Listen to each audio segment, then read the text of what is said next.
wherever you are watching me from. It's another beautiful day. It's another beautiful weekend. And yes, it's still Jinsei Matters with Roy, your favorite YouTube channel where you get to learn, unlearn, and relearn from different aspects of life. Yeah, and today we have an interesting discussion, an insightful one, a practical one.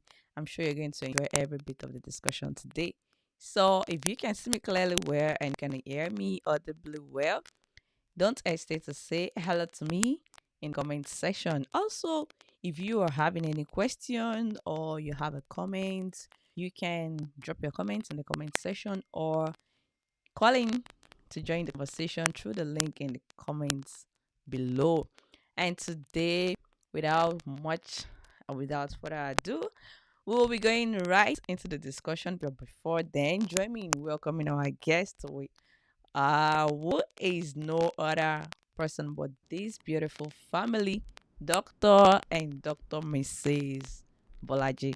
Thank you very much, sir and ma, for the privilege to have you with us on the platform today again. God bless you. So, for the sake of our new followers, for the sake of our friends who don't know you, who will be watching you for the first time today, kindly introduce yourself and introduce yourselves and tell us any other thing you would like us to know about you.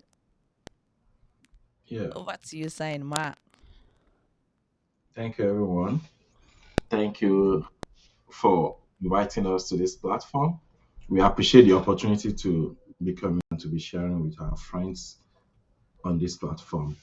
My name is Fola Bolaji, and this is Bumi Bolaji. She's my wife, and we are both living in Boston, Massachusetts. And we are children of God, learning and growing. We are both in the computer science field. Thank you. Thank you very much, sir. Thank you very much, Mars. So, before us today, we have an interesting topic of discussion, which is about speaking the right love language in marriage. But before then, I would like to encourage as many of us, if you have your friends or your colleagues at work that you know really needs to hear about this, or someone who will be interested in learning one or two things from our discussion today, don't hesitate to share this video with them. Tell them we are live and we've started. Any question, any comment is all they're all welcome. So before us today, we'll be looking at this important topic of discussion, which is speaking the right love language in marriage. Yeah, I know we have different love languages, precisely or basically five of them, which is the words of affirmation, gifts, quality time, and we also have that of, yeah, we have the quality time, the words of affirmation. Why some other people appreciate uh services, some other people as well appreciate their partners giving them words of affirmation. So yeah, the interesting thing about uh love languages is that when it is being right person, then it's a very good one. But on the other side of it, when you believe as a wife or a husband that, oh, this should be, well, this is what I feel, but to your partner, no, you're not communicating. That is where the issue begins. That's where we have challenges. And today we will be considering this, how it can be managed and what to do when when a partner is speaking the wrong language to the other partner. So before I continue, I would like to hear from our guests what their view is. The things so far, the things they would like to share with us regarding this particular topic of discussion. Over to you, Sai and Ma. Okay. Thank you for bringing this up. And this is very important.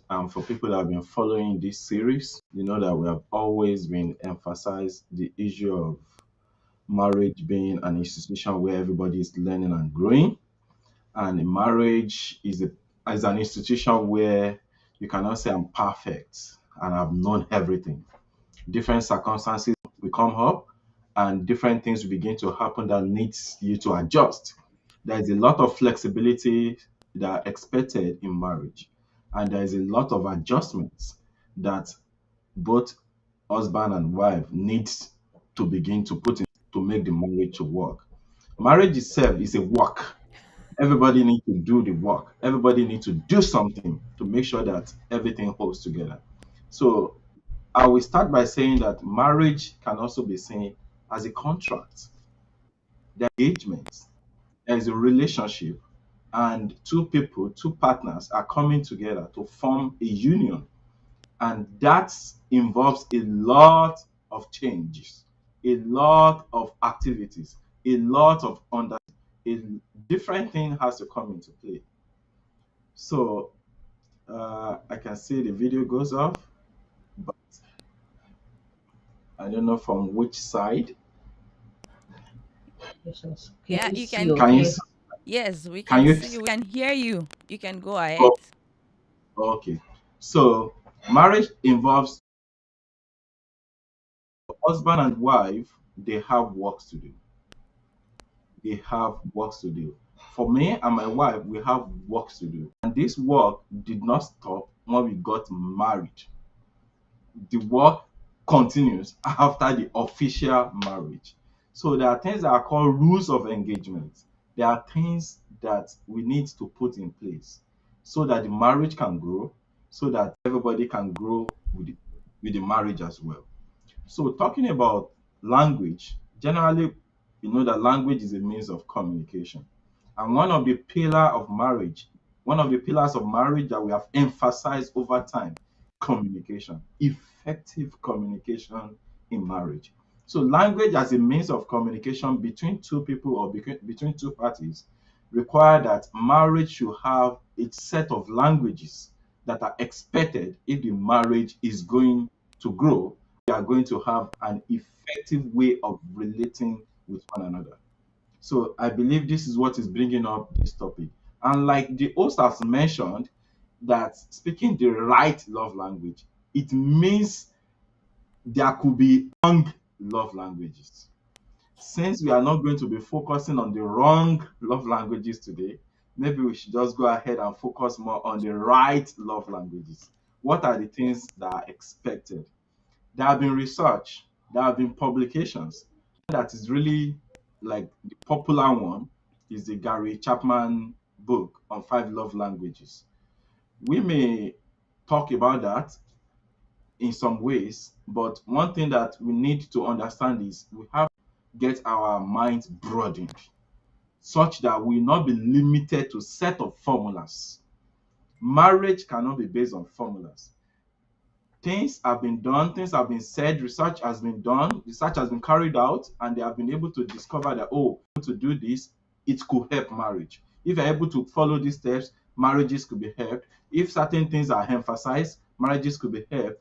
But our life itself is dynamic, and our marriages are dynamic. There are basic principles. If these basic principles are in place, what are the expectations? And on top of these basic principles, how do we begin to embellish it? How do we begin to package it more? How do we begin to nourish it and add more virtues that can make marriages to be solid and to be sound? But before I go on, I want my wife to also speak All about right, this. sir, can you kindly call back so that we can just briefly adjust the video.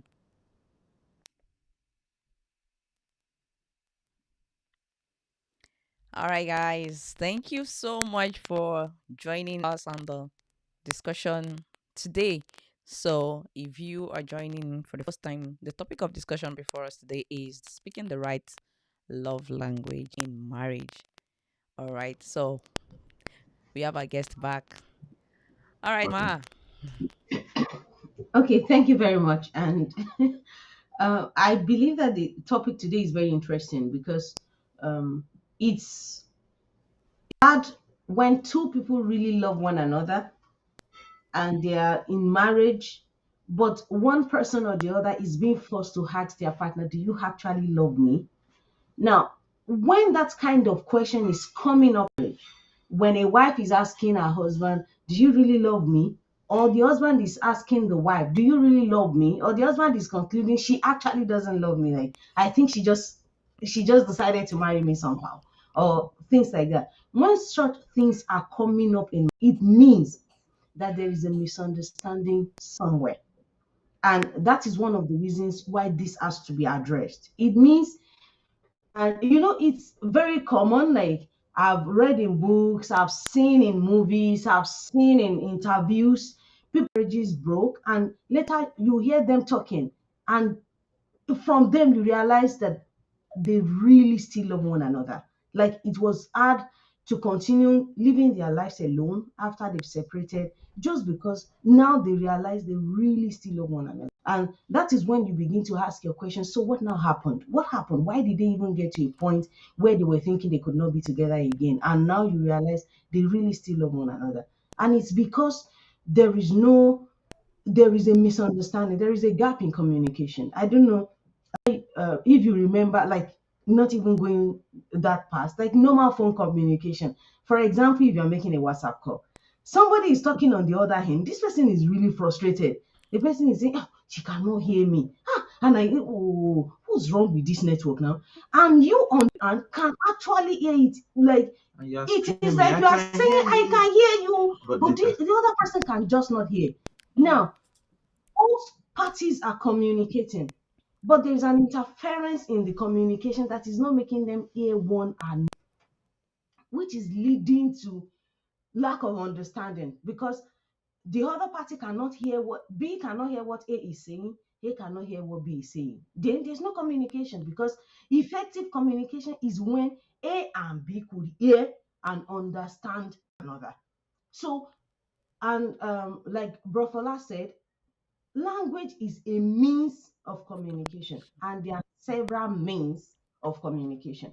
So, um, like he said, I don't want us to limit ourselves to the five broad spectrum of love languages, because each individual is different.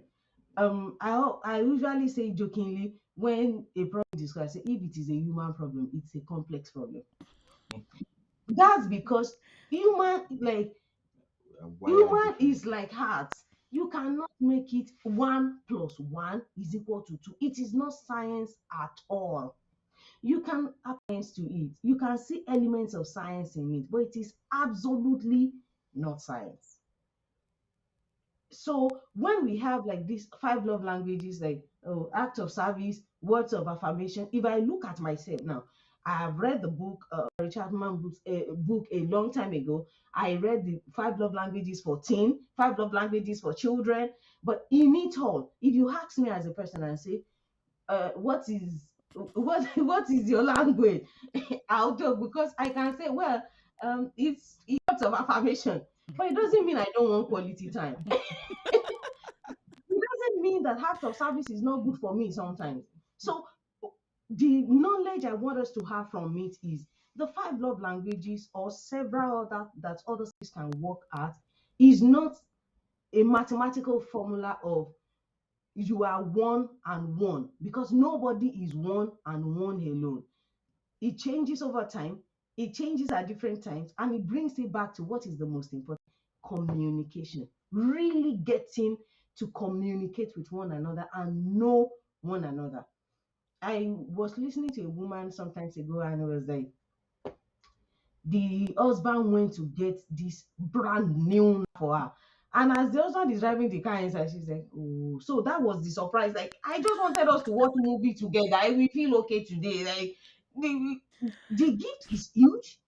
She eventually appreciated it, but at that time, it's like, okay, we got a gift. Now can we sit down and talk and just spend time together? So, um, human beings, like, we are relational beings, and that relationship is the most important thing. And we just need to communicate from time.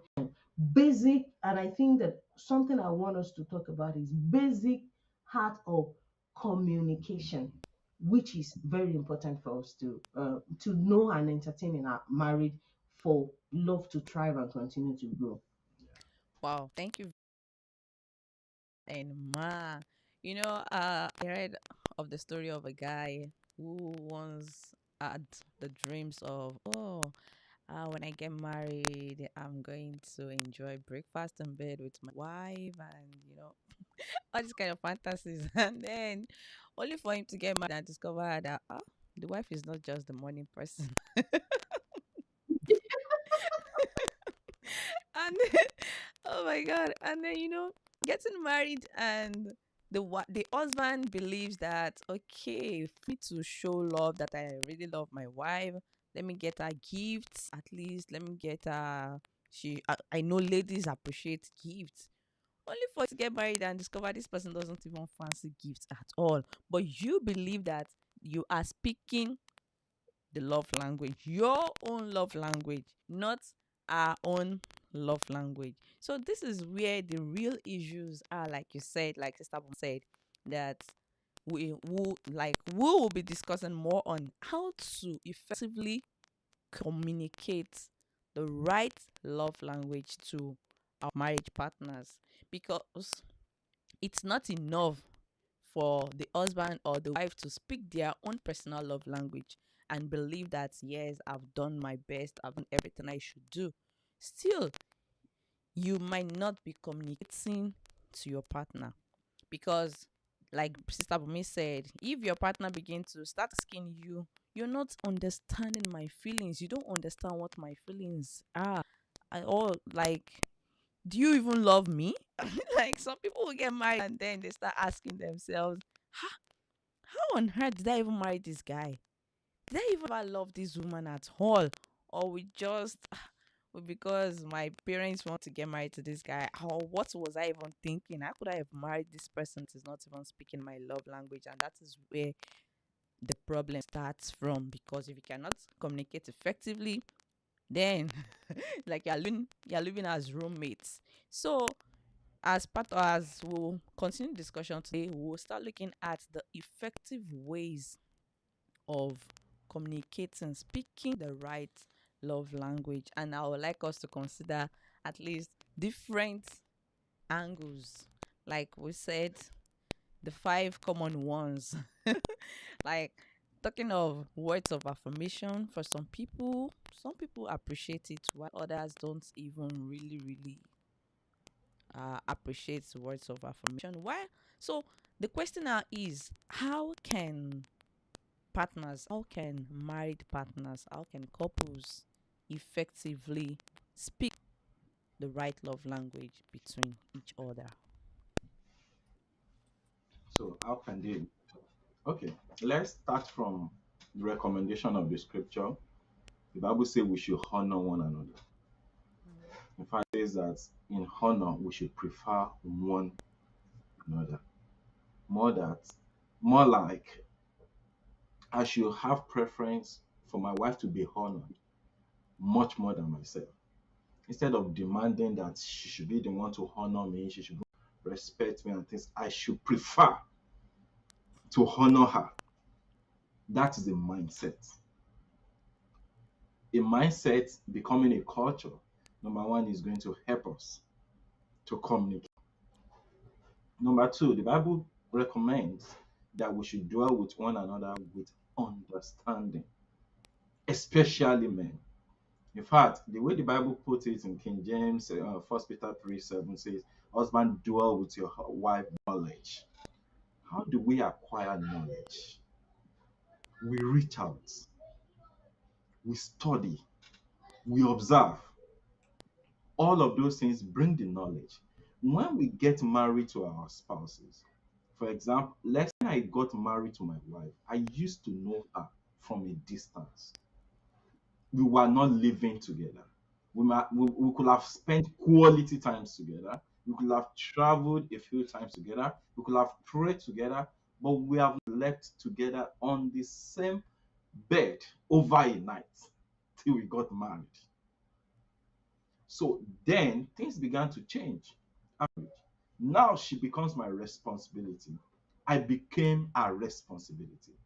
Then we need to begin to observe ourselves, to begin to know what is it that excites her, what is it that triggers her on, what is it that what is it that she does or she has to be doing that will make me feel honored, what is it that I have to be doing or saying that will make her feel honored. And all of these things will not jump on you.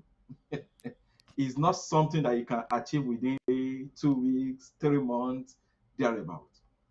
So we need to acquire knowledge and we need to begin to study and to observe and begin to trace out. There'll be times of experiment. Okay, I've bought this for her. How did she feel about it? She bought this for me. Did I really like it? Did I really show excitement? Those experiments will begin to come and you'll be able to bring some inference or deduce some principles that we feel, oh, I think this one will work for my home. I think this one will work for my husband. Like it has been said that no one cap fits all head. There's no one solution that will fit all problems. And like she has mentioned, human being is a complex situation, complex problem when it comes to the problem of woman. So we are created uniquely.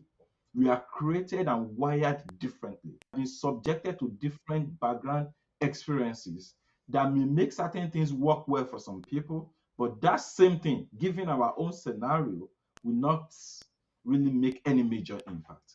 That is the reason why husband and wife need to even force inward to develop their own love languages, to develop their own best communication pattern. Maybe I want to make a request or I need something that I want us to discuss. And I'll always bringing it up when I know that my wife is feeling sleepy so that I can have my way. Maybe when she will be half-hearted and say, ah, yeah, yes, yes, it's okay, yeah, that kind of thing. And after doing it, it'll be like, we did not really discuss this thing.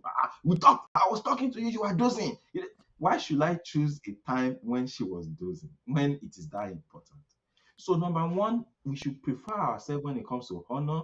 We should not be malicious in our dealings. When we have a good heart towards one another, it will be easier for us to come up with communication pattern that is really acceptable, that leaves no iota of doubts at the end of the day.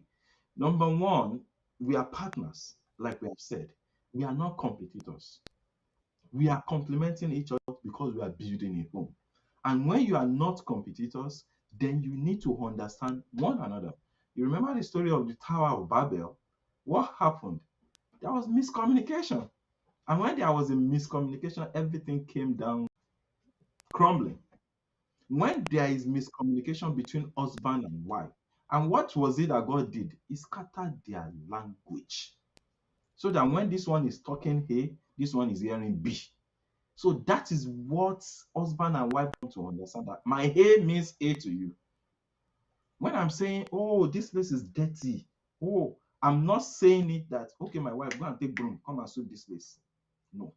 I'm saying it as, this place is dirty. I need to do something. Or do you have extra time? Let's do it together. That kind of thing.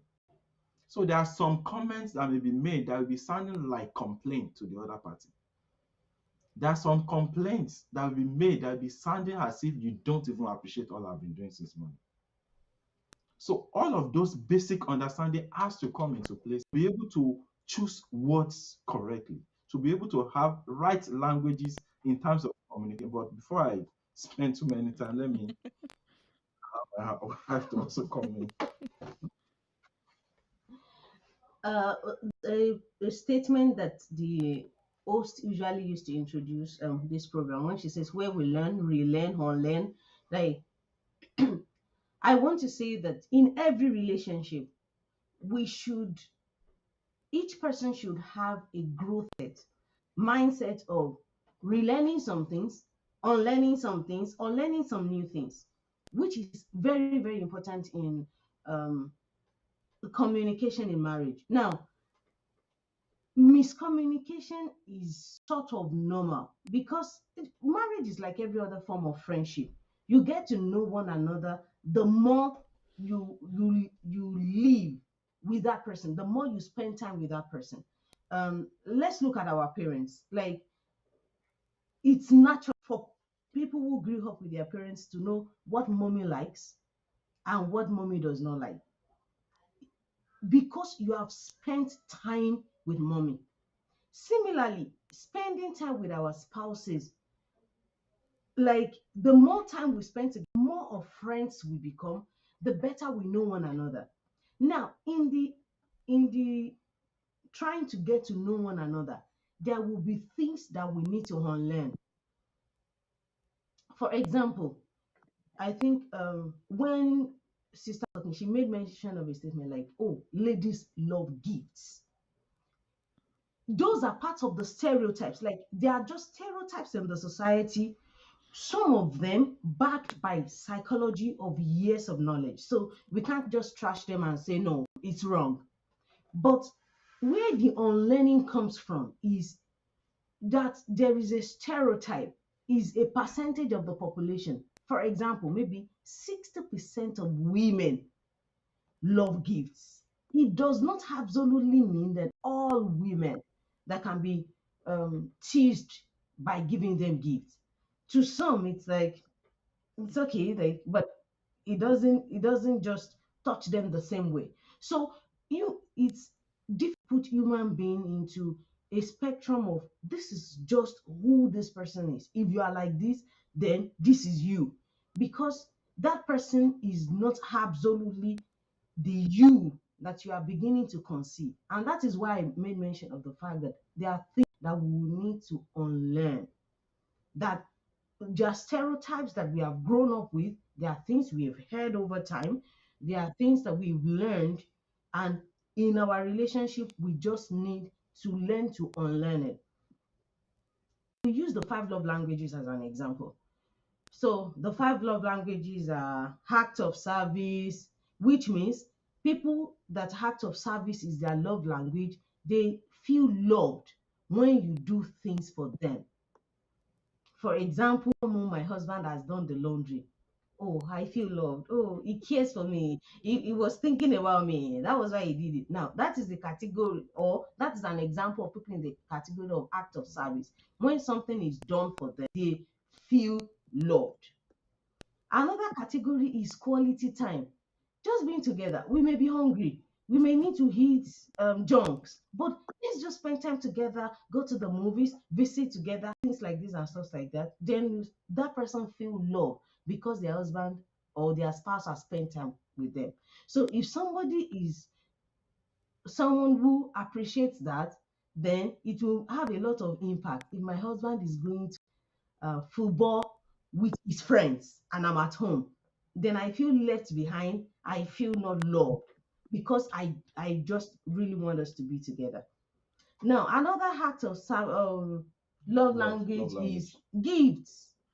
When you give them gifts, which it can be a man, it can be a woman. I remember we gave somebody a gift at a time and he said, people don't just remember to give me gifts. Now, the gift made a lot of makes that person feel like, oh, somebody was thinking about me. Like, you could go to a store to try to get something like, oh, because it takes a lot of effort. Will this shirt be fine for him? Will he like these cufflinks? Will he like this color? Will he? So that person feel like you spend time thinking about them and they feel loved because you have given them a gift. Now, another love language is words of affirmation. This is when you say, oh, my sweetheart, the only sugar in my tea, the love of my life, the one me shine. And the person feels, yes, I'm well appreciated. So no matter what you do, serve, take them to the best restaurant. If you don't tell them, do you know, like, I just have flies in my belly when I think about how great you are. That now the person, "Hmm, this is the real love, not you buying things for me." And stuff like that. Now we continue to now as Mm. I'm talking about these love languages. One thing that I've seen is studying people live together, like people who say, oh, they are 50 years of marriage, they've been together for 45 years. Like, listening to old folks, you see that it is just a single love language for everyone. The love language is communicating. You can't communicate effectively if you don't spend time together. Couples who lived for long, who enjoyed their marriage for long, are usually people who they can say, wherever you see Mr. A, you see Mrs. A, because they are just united. They talk about everything, they do everything together, they are always there for you. They like things like that make their marriage thrive. So bringing it all together, like we have been saying, is you cannot, we cannot Separate. yeah, maybe separate would be a right expression. We cannot separate people being loved from like spending time together. Even if somebody say, oh, you need to give me gifts, it's coming from the fact that you have spent time together and you have communicated. And let us not forget the history of all of this psychological study as well. It is some people putting effort into trying to know the other, which we cannot escape from. We must also put effort into trying to know our spouses. And how do we know our spouses? For example, if I come home from work and my husband is talking to me and I'm responding somehow, there's a way we know that somebody's like she's just giving yes and no. It's okay. Yeah, I'm fine. No, no problem. The other partner knows, you're just saying no problem. There's problem. Now, how do you solve that problem? Down to ask the question, what is the problem? The partner says, no, nothing. I'm actually fine. Well, you may leave it for a little time, but you know that there's a problem. You ask again, what is the problem? If you desire to know, eventually the person will say, I just had a bad day, or I just don't feel good, or I just, then you are able to meet the person's need by just coming to their level to communicate. So I would say that basic means of communication every time in our marriage, let us courage to communicate with respect. With respect. And like he said, preferring one another, submitting to one another. What do you want? So one person in the marriage is saying, do you really love me? Then the other person should ask, what do you actually want? I really love you, but what do you actually want? Why did you ask that question? It shouldn't be, if I will I marry you? Like, of course I love you. It means the person mm, It's feeling a lack. is feeling a lack. Like, what do you really want? Then it becomes, well, you are spending too much time at office. Like, you should what? Then you talk about it, and both of you reach agreement. Like, possibly the wife will be like, "There's nothing we can do for now. You just need to continue to spend more time." But now she is operating with the understanding that he's not spending a lot of time outside because he doesn't want to be at home. He's suffering more by him staying outside. So, like, basic question of what do you want? Does that make you feel? Like, if somebody is saying, I don't like the way you spoke to me, it makes me feel bad. You don't just trash that and say, if that's your problem, like, I know that I'm not doing anything wrong to you. Then it means that there is no effort to understand the other partner or to bond together. Let me say it that And Wow. way. I want to quickly add before we move away from there that even these love languages, there may be situation where part of them to certain percentages are needed in Yeah. every relationship. Mm-hmm. That doesn't mean that we are saying, no, no, if it's not your love language, don't even go there at all. Mm-hmm. No, that's that buying gift, word of affirmation, and all those things will make a difference. But the main thing is studying your spouse, ability to understand their mood, spend time with your spouse enough that we'll be able to say if your spouse is coughing, this is the reason. This is what he needs. If your spouse is doing this, if your spouse is just closing their eyes and doing it, this is what she is trying to communicate. This is what may be happening to her. If we don't spend time with one another, we don't even understand one another and we cannot dwell together with understanding. And then, if we are not even talking to one another, communicating with understanding, then the marriage is not going to grow. Wow. Thank you very much, sir, and ma, for your wonderful submissions. Yeah, like Brofola and Sister Bumi said, the aspect of honoring one another, preferring one another, because sometimes there might be conflicting love languages. Like the wife wants a particular love language that she really, really uh admire. Like she appreciates it whenever the husband speaks that love language. But here is the husband that really doesn't believe in that kind of love language. Let's say, for example, the issue of words of affirmation. The wife likes, oh, just tell me sweet words. Keep telling me every day how much you love me. Let me know, oh, someone really that you really, really love me. Like, oh, I appreciate it. Thank you very much for being the mother of my kids. Thank you for coming into my life. You know, all these kind of words. And this is what the wife really appreciates. And here is the husband that doesn't believe in all those kinds of words. That the husband will see it. Does that really matter? We have a lot of things to address. We have issues on ground. I don't have time for all this kind of pet talks. So, how can we help couples in this kind of situation? How can it be managed when one of the partners doesn't really see it as something important, or when there are conflict languages? Okay, so let me start before my wife comes into it. Actually, like we said, we were raised differently and we have different backgrounds. And background has a lot to play in how we conduct ourselves in marriage. But she mentioned while she was talking that is very key, and that is having a growth mentality. If you go into marriage, I mean, I'm not that kind of person. I'm not that kind of person, and things like that. Well, I plan to ask that for some of us that are discussing, when last have you tickled your partner? And this is what we know since when we were kids, that when you tickle somebody, they laugh, they change their mood, sort of, even if it is fake, even if it's for something will happen. When last have you tickled your partner? As a woman, when last have you tickled your husband? As a husband, when last have you tickled your wife? So growth mentality is very important. Don't stay at the level of this is me. I don't like that. I don't care about that. No.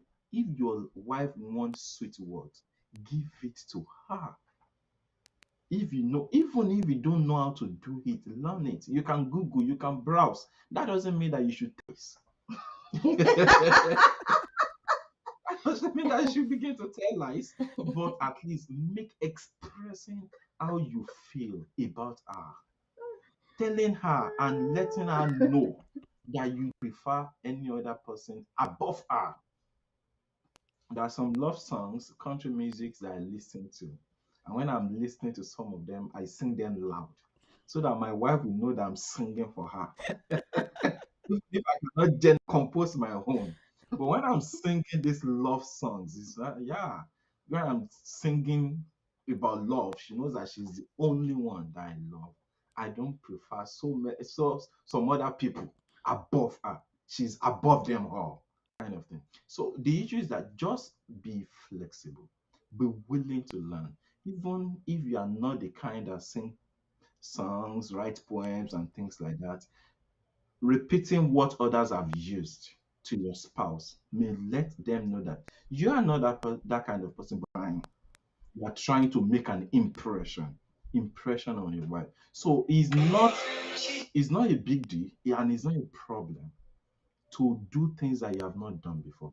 I've not seen my father singing poems or writing poems or song to my mom, but I know that my father loves my mother. I've not seen that. But that doesn't mean that the same way my father was doing in his marriage is the same way, because that's the way I was raised, that's the way I grew up. Talk about I prefer the word of affirmation and things. No, no, no, no, no. No, that is one side. But the second side I want to add before I drop the mic is, don't let us live on social media. Don't let our life be determined what is going on the popular media.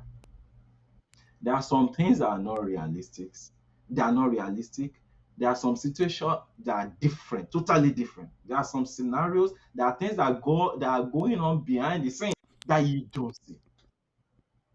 You see this husband carrying his wife to the beach, see that one carrying his wife on a tree, they are living, they are recording everything, they are posting it on the social media, and you feel that is how your marriage should be.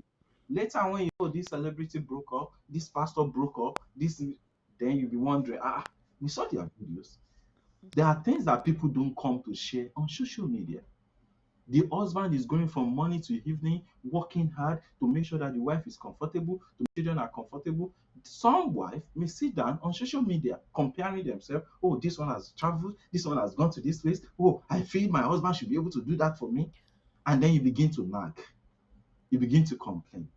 So let me just round it up by saying that there are flexibilities that are expected. Husband should not be too rigid about I'm not that kind of person. We have so many. Wife should not also be rigid about this is what I expected. You are not even a true a loving husband. I don't know why I even married you. No. Be able to understand one another and be able to grow together. Okay. When you were talking, like from the question, I was thinking about, well, what of affirmation can be easy? For example, physical touch, where somebody wants, before we part, to drop me at my office, or we go to church together, and immediately we get down from the car, we must kiss. You must hold my hand. You must do this. Like we are outside, you are like, Public you know, public display when of we affection. when when we first to the US and we go to church, and I'll see inside the church all band rubbing the back of their wife. I'll be like, are these people even listening to the message? This rubbing and just like that. And I just continue to imagine if so sometimes when they talk cultural difference, if a white guy from that like kind of situation gets married to like you see some videos of some people that the spouse is doing this and the wife is stylishly like outside Outside. now, like, but the other person just, that is what the other person sees, that is what they believe is okay and stuff like that. But we'll, like, from where you ended, I want us to start at that point. Nobody should be rigid. There's this question that I heard from a message some times ago, and the person asked, like, look at yourself. What are those things that if you have them, you will be truly? And I'm talking of a Christian minister of God. Like, what are those things that if you do them, if you achieve this, you'll be truly happy? And people were writing, people were doing things like that, but it was very difficult for me because I'm like, my true happiness does not having something or doing something or being something. My true happiness is derived from the like my salvation, like my dependence, my total dependence on God. So asking me if you have this thing, will it make you truly happy, was a little bit difficult for me to answer, because I just look at that and what is that main thing that is the big thing that will make me truly happy. And I will also say that each one of us should look at it. You cannot hang your happiness or fulfillment on another human being. This other human being is also figuring out their life, living their life one day at a time. So, me saying that, oh, I'm not happy in this marriage because my husband does not speak words of affirmation, sounds a little bit immature, because where it comes is in totality. I am not even preferring this person above me. I should be much more like, what does he need? The question should be, what do you need? Well, the other partner is, what do I need? That is when it is a reciprocal, like we are contributing to one another and we are making our own. But if it is just about me, he doesn't do this for me, he doesn't do that for me, or it's about him that she's not this, she doesn't treat me like this, then we have become selfish. And love is selfless. That is true act of love. That it is not about you, but about the other person. And if we have listened to people, that's why I love reading Bible a lot. We will realize that what matters in life goes beyond, like, you have more sense of fulfillment Yeah. when you have made other People people happy. happy. It's much more than what I have, what I do, which is me, this is what I've achieved. It's more about what God has used me to help another person to become or help another person to achieve. So nobody should have the posture of this I am and you must bend to me. That is not a right posture. The right posture is this is who I am. This is who you are. How do we merge, enjoy our lives together? Then it becomes it's something that we all know. In marriage, everybody shifts. Nobody should remain rock solid. I cannot move.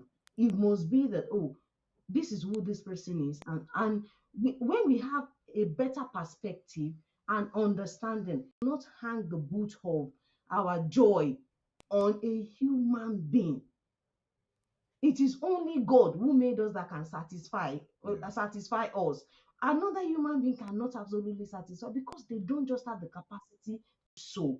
So we should look beyond us and look at and consider the other person. Like think more about the other person, not just about me, mine, what I want. This is what makes me happy. It's also about who this other person is. So if you are in that posture, there's a saying that I read ago which stuck with me that if you are the one that knows, then more is demanded from you. So if you are the one that knows the love language, then more is demanded from you to help the other person. Not that you stand and say, this is me, and you want. So the more knowledge you have, the more expectations you, because you are the knowledgeable person here, right? So you should be the one that more expectation is demanded from, not from the other person that does not know. And also, it's also important. We are not saying that love languages that are written in books are not important, but we are saying that we should nourish our marriage. We should spend time together. Spending time together is invaluable. Spend time together and then learn from others. Take your wife on a date. You are married already, but still go out to go and eat together somewhere, or to go and take a drink together, or to have time together. You can even hire a Communicate. nanny Mhm. and they stay with your children while you go out, to say that we value one another, we cherish one another, and then we are honoring one another. Just nourish your marriage any way you are inspired about it. Mhm. And both of you should agree on those ways, and that will be helpful. Yes, and they say love is an action word, right? Let your love be by your action. Yeah. Like let it be seen that there is love by the actions you like by You things put you in, yeah. do. Wow. Thank you so much, sir. And my, it's really a lot. There are lots to learn from the discussion today. So we do not have much time on our side. And just before we bring the discussion today to a close, we want to say thank you, Mr. Ogaga. He said, following currently from Sapele City of Delta State. Thanks for joining us on the platform. And before we draw the curtain for today's session, let's just have a brave summary, a takeaway, something to go home with for our viewers out there. Briefly. Okay. So, like what we have said, we are talking about creativity. When you get into the marriage, don't feel like I cannot relax. Be creative that can build up your marriage. If you need to read, read. If you need to listen to people, listen to people. If you need to watch some videos, watch some videos. But don't bring unrealistic fantasies into the marriage, such that you begin to develop animosity against one another, that is not meeting up to this. She's not doing this. She's not meeting. There are different kind of romantic flavor that you see out there. They are not even godly. They're not even things that you can go out to be saying that we do this, we are doing that, that kind of thing. Some of us are already getting filled up with wrong signals from the negative associates that we are keeping. If you are keeping wrong associates, we'll be fed with wrong things. If you are keeping right association, then we'll be fed with right things. So it's very, very important to seek out for knowledge, out for acceptable and godly knowledge, and use those to help build our homes. Surprise your wife. It's good. Surprise your wife in any way you feel she may be surprised. Think about your wife. Think about your husband. Have them at the back of your mind, cherish them, and let them know that they are cherished. The Bible says open rebuke is better than secret Secret love. love. So, like she mentioned, express the love. Let your actions show it. Even if money, even if you don't have certain skills. Let your action shows that this person truly loves me. That is the summary for myself.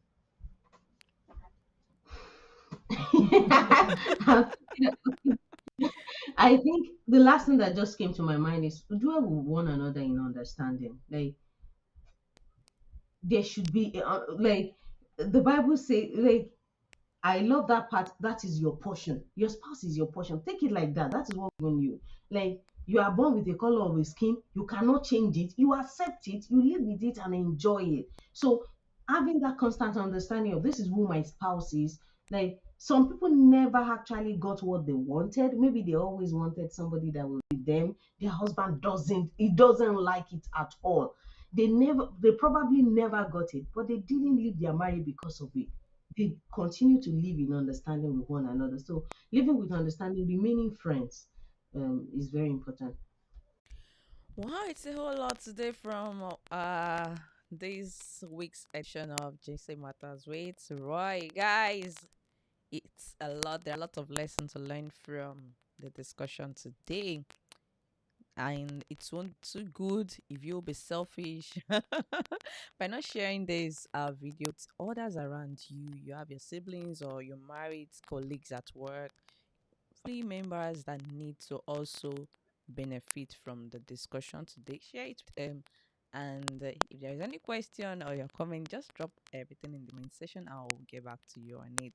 So, on this note, we'll be bringing this week's edition of Ginseng Matters with Roy to a close. So, we'll see you again till we'll have the next edition.